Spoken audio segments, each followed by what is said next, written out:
try this again. Coming into the Dry Falls Visitor Center here. From what I understand, there used to be one heck of a waterfall here that had more water coming over it than Niagara Falls. We'll take some video here of it. We got some still pictures when we were here, but I'm going to take some video of it too to just show the magnitude of it.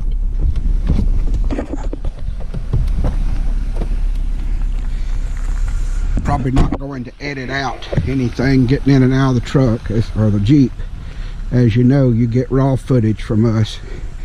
I don't want to make it a chore trying to do a lot of editing, so but I want you to get the magnitude of this.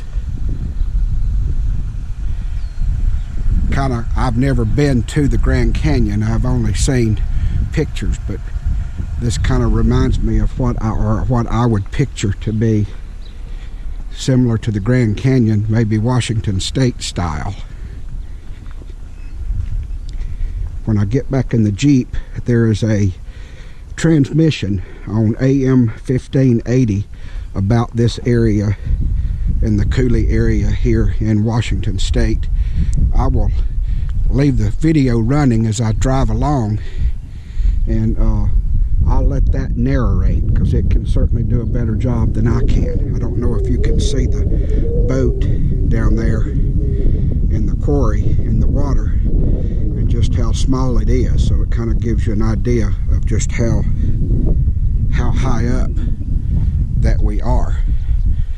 Lisa and I will have to figure out how to get down in there to where we can hike that. I'm sure this would be a great place to come and hike. It's a Wednesday. It's kind of quiet. I like having these activities to myself. You don't have to deal with the tourists and stuff coming through like they were this weekend when we were here. I rode through here on my way to an appointment, and I'm like, well, I'm going to take that camera.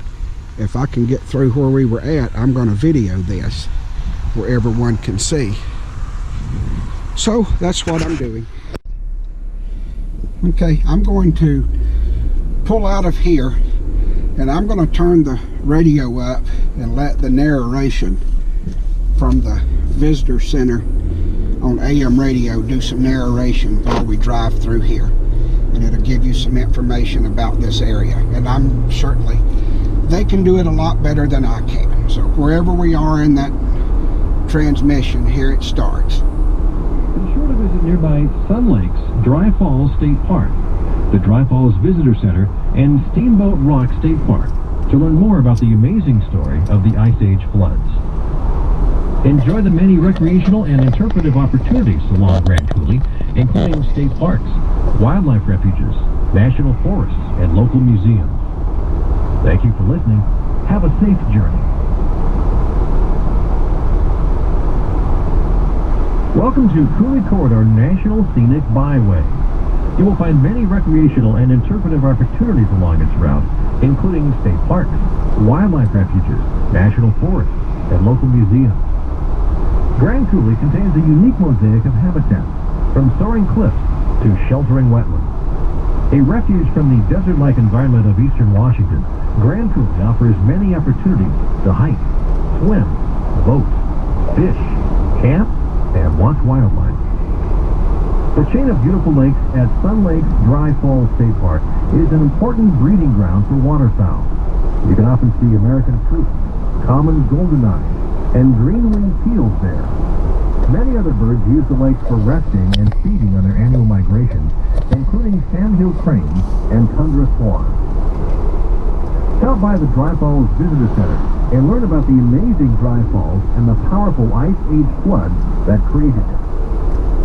3.5 miles long and 350 feet high, Dry Falls was once the world's greatest waterfall. Visit Steamboat Rock State Park, just 30 miles north of here. On the north end of Banks Lake, it's a perfect spot to camp, boat, or hike. Along the steep basalt cliffs, watch for prairie falcons, red-tailed and flaming hawks, and golden eagles. along with the marmots and mice they prey upon. Northrop Canyon is an ideal place to hike and watch wildlife. Part of the Steamboat Rock State Park Recreation Area, it's known for the bald eagles that roost here in the winter. They can usually be seen until dusk in the pine and fir trees along the south wall of the canyon. Be sure to stop at some of the other great places along the Coulee Corridor National Scenic Byway, including the Colville Tribal Museum, Okanagan National Forest, Columbia National Wildlife Refuge, Moses Lake Museum and Art Center, Grand Coulee Dam, and the Lake Roosevelt National Recreation Area. Thank you for listening. Have a safe journey.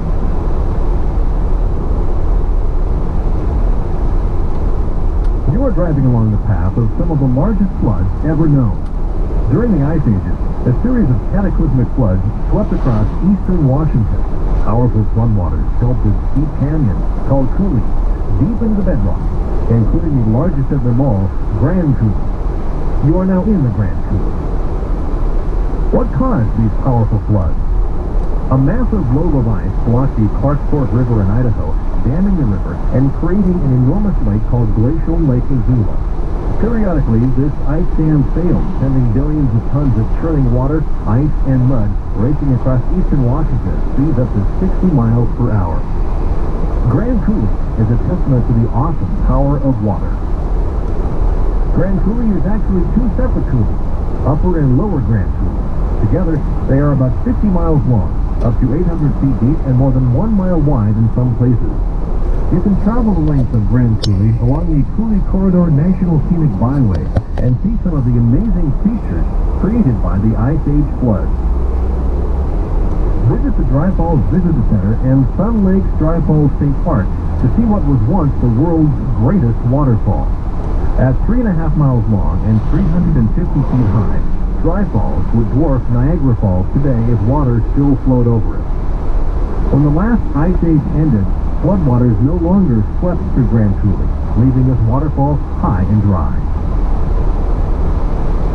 Ice Age floods also carved Steamboat Rock, a streamlined basalt mesa in Upper Grand Coulee, about 30 miles north of here. Towering nearly 800 feet above Banks Lake, Steamboat Rock survived Ice Age floods and advancing glaciers. The floods left Steamboat Rock to stand alone in the middle of Upper Grand Coulee. Once the Grand Coulee Dam was completed in 1941, the awesome power of water transformed Grand Coulee once again. This dam is the largest concrete structure in the world. It dammed the Columbia River and created Lake Roosevelt. Since 1951, water from Lake Roosevelt has been pumped into Upper Grand Coulee, creating the reservoir called Banks Lake. Water from Banks Lake irrigates more than 500,000 acres each year. Be sure to visit nearby Sun Lake, Dry Falls State Park, the Dry Falls Visitor Center, and Steamboat Rock State Park to learn more about the amazing story of the Ice Age floods. Enjoy the many recreational and interpretive opportunities along Grand Coulee, including state parks, wildlife refuges, national forests, and local museums. Thank you for listening. Have a safe journey. Well, we're getting out of the range of the AM transmitter there. I certainly believe if it is heard on the video here today that it could certainly explain the area about Dry Falls and the Coulee Dam and what created these reservoirs, as well as the time frame from way back in history. And so I just kind of felt if it could be heard on the video, it could explain it a lot more than me, one, to read it from the placards, and then on top of that try to remember it to do some narration. So kind of felt like it would be better to just let the expert do it. I'm going to continue to drive along here on the Sun Lakes. It's kind of like a continuous chain of lakes here called Sun Lakes, and it's a pretty drive through here, so I think I'll just keep the video going for a little bit as I am on my way to my destination.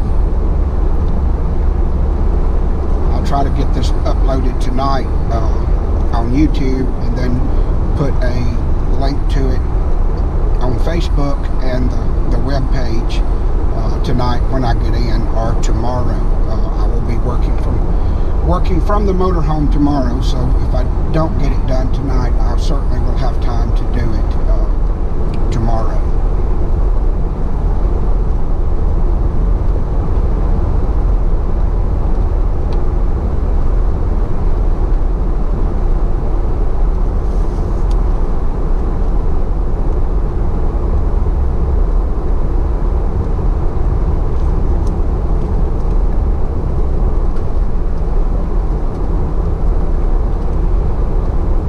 Kind of coming into where we've just got the same scenery that we have had on multiple occasions. Get outside the pass or outside the canyon. We're kind of in a desert type atmosphere out here, and then we will go into a cattle grazing type area with grass, limited grass, and then we'll go into farmland where it's nothing but just as far as you can see farmland. They raise a lot of hay here. They raise a lot of wheat here, and they raise a lot of canola here in this area.